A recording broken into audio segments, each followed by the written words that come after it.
Hey guys, today we're going to mix things up a little bit. And rather than me talk to you through a desktop screenshot, I'm going to try to teach like the old days on an actual chalkboard. Conveniently enough, my husband and I were antiquing years ago and we found this gigantic chalkboard, which we bought for our children. I never thought I'd actually be using it to teach a real lesson to my actual students, but here we go. Let's give it a shot. I don't know if you'll be able to see everything. I played with the lighting for a little bit, but I just couldn't get it just right. Speaking of, there's a major storm coming right now, and pretty good chance I'm going to lose you anyway. So let's see how it goes. All right, so your assignment yesterday was to draw a house, and I wanted to walk you through my house drawing because I want to make sure that you actually get all the points that I would have talked to you about in class had we done this together. All right, so you were supposed to use something black to write with on a piece of paper. I'm using white just because we're on this darker green chalkboard. So hopefully you can see everything. If not, I'm going to explain what we're looking at right now. First, you got me in the middle, right? I told you to do a little self-portrait and then write the things that you absolutely need. Now, we could have debated this in class, but really, essentially, what we need to maintain our heartbeat, air, food, water, and shelter, right? So we've got that in the heart of our home, and then I wanted you to build your shelter all around it. So I did that. And then I wanted you to add the things that you have, whether you really need them, whether you've grown to need them, whether you just kind of want them because they help you to enjoy your everyday life. Doesn't matter. What are some of the things that you have? I wanted you to draw them in your house. Now, I certainly could put a lot more. Many of you did put a lot more. But essentially, all right, we've got our kitchen where we have appliances that help keep our food cold or help us cook our food. And we have a water source, right? We have appliances, washers and dryers, so that we can wash and dry our clothes in our homes. We don't have to like walk it down to the creek and do it on a wash pan or whatever that thing was called, beat it with a stick, hang it on a line. We can do this all from the comfort of our own home now. And then we have bathrooms, right, where we have two water sources, a place where we can wash our bodies, a place where we can wash our faces or our teeth, and we have toilets to help take our waste away, right? And if you think back to the activity we did on Dollar Street, where we got to see those pictures from all over the world, this is really nice that we have these things down here, right? Okay, so then we move into sort of the upper part of our home. My kids have toys. I'm sure your houses have toys in them too. But this, I kind of was just thinking, like, what are some of the things that we have to make life enjoyable, right? Whether it's our toys, our furniture, our shelves and tabletops that help us keep things organized, whatever it may be, like we've got stuff, right? We don't need it to maintain our heartbeat, but it definitely makes life fun. We've got our bedrooms. We've got places where we keep our clothing and our jewelry and our makeup and our cosmetics and the stuff that we do, for self-grooming and self-care. Because that's a value to us, right? We talked about that with our culture unit. Our physical appearance is something that we as a culture sort of value, right? So we have things to take care of that in our homes. And then I started thinking about, light. We have electricity. We have the ability to have lights on all the time. And a lot of what we own runs with power, right? So then I started thinking about some of the devices and technology that we have. TV, video games, personal devices. We even have these like Alexas. She heard me. She's like flashing blue over there. We have Alexas to play music and tell us about the news, whatever it may be. All these modern conveniences, right? We have a source that helps to keep our home hot and cold. I know that that's kind of weird looking, but I kind of drew that just to signify the fact that whatever it may be, a window air conditioner, a fan, central air, or a furnace, wood stove, we have things that help us keep our home cool in the summer months and warm in those winter months, right? Okay, like I said, there's probably so much you could have added to this, me too, but this, I think, gives us enough. We move outside, and again, I just kind of tried to draw like the average, right? This is the stuff that we kind of have, the people around us have. My kids have a play set. We just got a trampoline. I needed to keep them busy during quarantine, so I got a trampoline. We have, when we moved in, there was a pool, a little above ground pool. We have a garden where we like to grow a lot of our own food and herbs. We have 2 cars between my husband and I. They don't actually look like Cinderella's carriage, but I don't know how to draw a car, so there you go.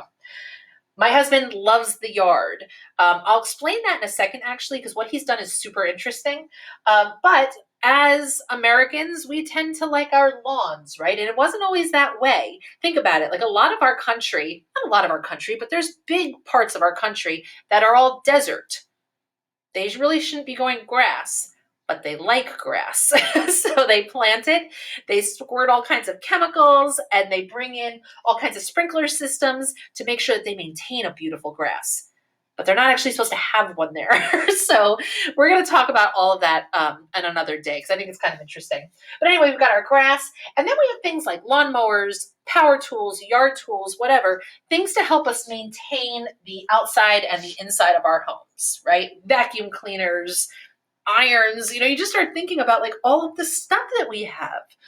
Okay, so the next task was to, with blue, hopefully you can see this, show all of the different resources and things that we need to make this all work, right? So the first thing I'm thinking of is my light bulb, my electronic devices, all the appliances in my home, even like my pool filter over here.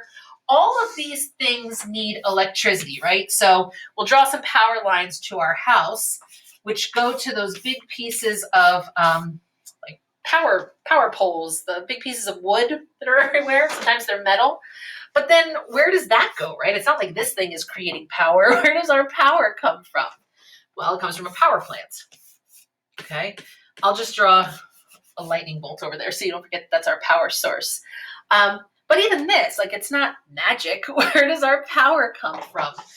Most of the power in the United States comes from coal and gas, natural gas, not gasoline. The gasoline that we use for fueling our like cars and lawnmowers and things like that, that actually comes from oil.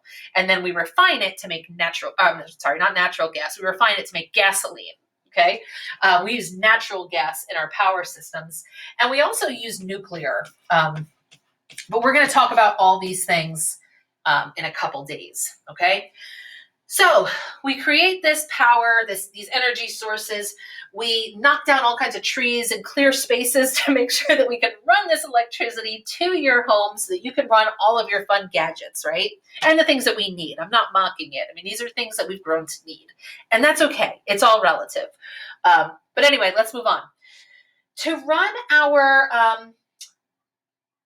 what am I trying to say? Oh, some of the things that we need require water, right? So we need to plumb water into our home.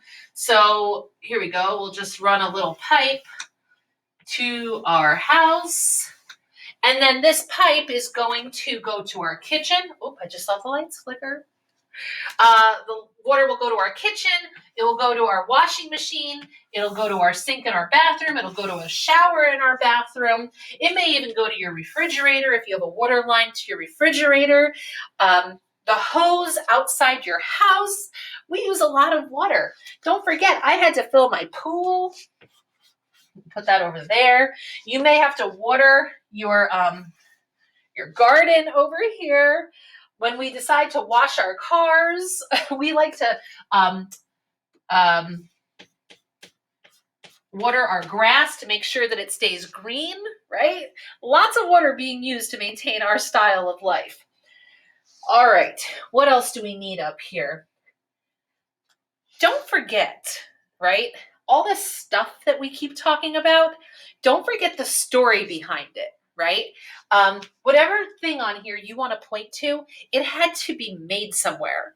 And in order for that person, that company to make it, they had to get all of these raw products and pieces from different places. So whether things were mined or drilled or manufactured, molded, right? There was like a factory somewhere that was bringing in all of these resources and materials to put together a product for you. And that was creating some CO2 emissions, right? The manufacturing process. And then trucks come and pick up those finished products, and then they get taken somewhere else. And there they sit and they wait to be ordered. And then from there, they either go to your home or they go to the store. So there's more trucking involved. Sometimes there's those big boat barges involved in this, to finally get to a store or to your home where you use it. And then ultimately what's going to happen, you're going to throw it away. So actually, let's talk about that for a second. Before we get to our trash, let's see, are we done here? When it comes to this source up here of heating and cooling our homes, like I said, that looks different for everybody. So for some people, it may just be electric. We recently switched over to gas. Some people have like wood stoves that they use, pellet stoves, whatever it may be. We're using some kind of resource to heat and cool our home, right? Okay, so now let's pick up our red and let's talk about the waste that we're creating. Now, as I had just mentioned, when we cook, when our pen runs out, when our vacuum breaks, whatever it may be, we become a disposable society or culture. We just throw things away. And it's not bad. It's not our fault. It's just sort of what we've started doing, right? So anyway, we all have trash cans outside our house. I'd love to do like one of those audits sometime where we actually look and count how much trash we're producing. That's why I liked that one feature in Dollar Street. Anyway, so we have this trash, right? All this stuff that we ultimately have, once it breaks down or it's not usable anymore, it ends up in our trash. But then what happens to it? A big truck, there's my Cinderella's carriage again. Our big truck will come and take our trash away for us. This truck needs fuel to run, right? So this is where our gasoline comes in. So we'll say oil, right? Because that's what gasoline really is, oil. Don't forget, I forgot it over here. We need oil to run our cars and our lawnmower and things like that. Anyway, this truck comes, it's burning emissions right into the atmosphere. And then what does it do with our trash? Sometimes it goes to a giant landfill. My landfill looks much like my truck. A landfill, which is basically where we just dump our trash. And we'll talk about how a landfill works and the pros and cons of a landfill, because it's not all bad. In fact, a lot of landfills, once they're at capacity, we kind of flatten them out and plant grass on them and make parks out of them. So it's like returning to the earth. But there is a lot of trash down there. We also sometimes, what we'll do is we'll take them to an incinerator. In fact, I know that that's where mine goes because I actually called my garbage company and asked them. So mine goes to a giant incinerator where they burn the trash, and then that trash, the heat basically boils water, which which causes steam. The steam turns a turbine, and that creates electricity for people. So it's kind of like a trash to power system, which is pretty cool. The thing is we create trash. That's not great, but what are we going to do about it? You kind of have to pick the lesser of all the evils for getting rid of it. I've heard very intelligent people say, why don't we just shoot it out into space? People that I used to respect, I don't understand the philosophy there. First of all, it's really expensive. And second of all, once we start really going into space more, I don't want to see all this garbage floating around.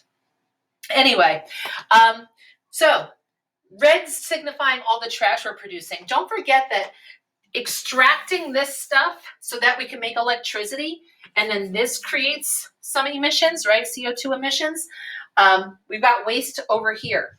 All of this stuff, when we throw it away, creates waste, right? All this stuff. Then, if we look at our homes, all these water sources, right? I'm going to come over here. I'm going to wash my dishes, clean, fresh water. Now I've got soapy water with like food residue in it. Where does that water go? So we've got systems that actually take dirty water away. Now there's a difference between dirty water and contaminated water, right? The water from the toilet. The water from the toilet has to get taken away somewhere too, right? Most of us have a system where all of this goes to the same place, right? A water treatment center. They clean it so that it can be actually reused again. I think I heard a statistic that said the water that you drink, if you're drinking it from the sink, the water that you drink has actually been through like 7 human bodies before you. It's so gross. It might be one of those like Snapple facts that isn't even true, but I mean, it's kind of believable when you think about it, right? You can't create water. So anyway, so we've got waste leaving. Now, what some people do is they put in what's called gray water systems, which we're going to talk about. The water that you use to wash your dishes, the water that you use to wash your clothes, the water from the shower, things like that. The water that's like sudsy dirty, but not human waste dirty, that actually goes into its own system. And then you can use that like outside to wash your car or things like that. You could reuse that water because it's like a little dirty, but it's not dirty. Okay, so we've got all of our waste going different places. Moving over here, everything you run outside with electricity, that's coming from that power plant. We've got the emissions coming out of our cars and our lawnmowers, right? Like I said, the grass. Oh, maybe I'll just mention this now.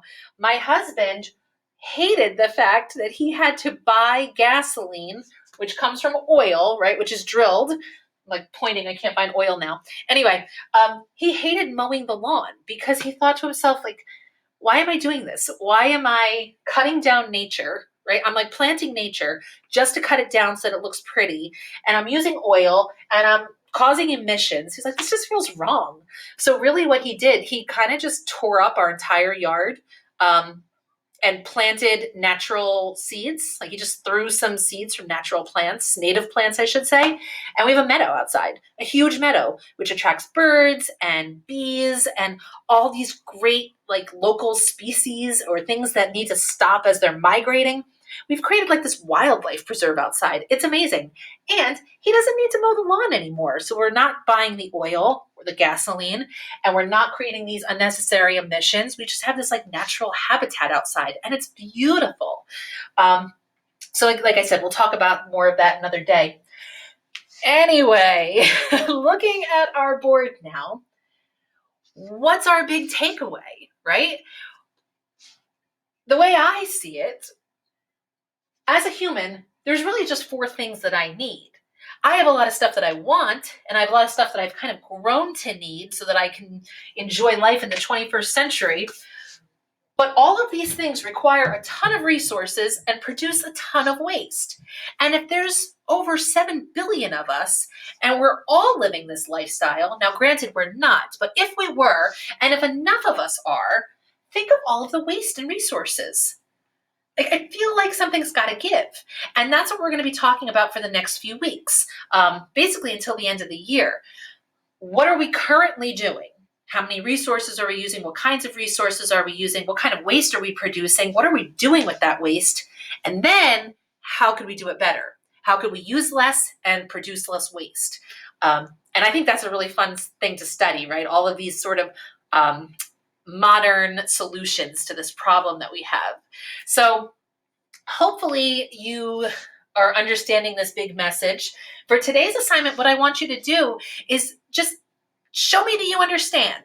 What did you get out of this? What is the message here about resources and waste and our population and what we need to do moving forward? Okay, so I hope this was kind of helpful to you. If you liked this, if this worked, maybe we'll do more chalkboard lessons. I don't know.